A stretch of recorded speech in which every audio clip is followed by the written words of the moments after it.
So you work some homicides, and I'm assuming Mm. you work probably some traumatic events along the way. How Yeah. does Garda work for providing you with or officers with like mental health? Is it counseling? How does it work over here?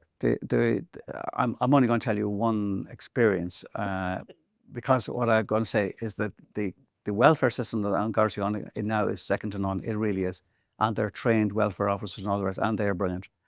But I think when I was growing up in the Garda Síochána, what I said to you was, and I didn't drink until I was about 35 years of age. But when you're with the team and all the rest, and it's a trust and bonding issue and all the rest, so you have a few pints with the team, and you don't talk about it the next day when you come in. That's it. That's over, done and dusted. That's the counselling session done. I suppose one of the major crime scenes that I went to, where it was like a Quentin Tarantino scene with blood everywhere. And I remember going in early, and all of the young people, the Gardaí, the men and women that had been at the scene. I remember bringing them into the canteen and sitting them all down and insisting that none of them left to go home until they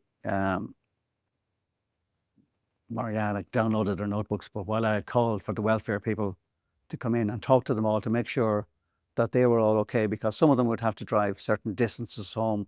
And, when you're alone in your car and all of this is going through your mind and going through your head. So I just wanted to make sure that the welfare system was there for them. And I remember the welfare guy came in and, like I'm talking to you now, I say, hi, how are you? And we know each other. And the thing he said has stayed with me. He says, now when the management leave the room, he says, we'll start talking about it, right? No, I had been up there at the scene and that as well, okay? And I almost said, like, what about me? I absolutely acknowledged that I didn't need it.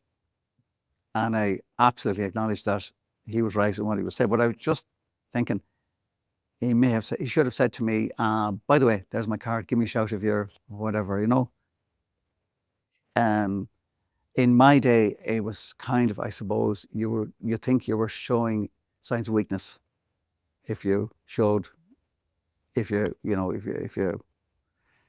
and I know one of my, well, I won't say mentors, but he was a year or two ahead of me.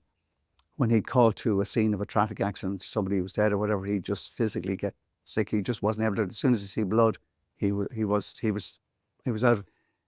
And we didn't, when I think about it, pass much remarks on it. We just said, well, if there's a traffic, if there's, we'll go and you do something else or whatever. So there was never a kind of a culture where you were accused of not being able to or whatever it is. But we grew up in Ireland in the 60s, 70s and 80s, and we didn't ask for help, Well, it's interesting because I didn't even realize until about 5 minutes ago, as you were talking, you're mentioning welfare, but welfare, when you initially brought it up, meant something totally different. Yeah. You're referring to what we would refer to, I guess, as employee assistance program. Well, these are the guys that come in to talk with you to. Yeah. Okay. Yeah. Yeah. So exactly. Just for the audience, a little bit of clarification. Yeah, sorry, my mistake there. Yeah, it's it's not on your fault. It's my fault. Just it's like it's like me yesterday talking to somebody and they referred to a jumper, and I had no idea what a jumper was, and then they told me it was a sweater. So.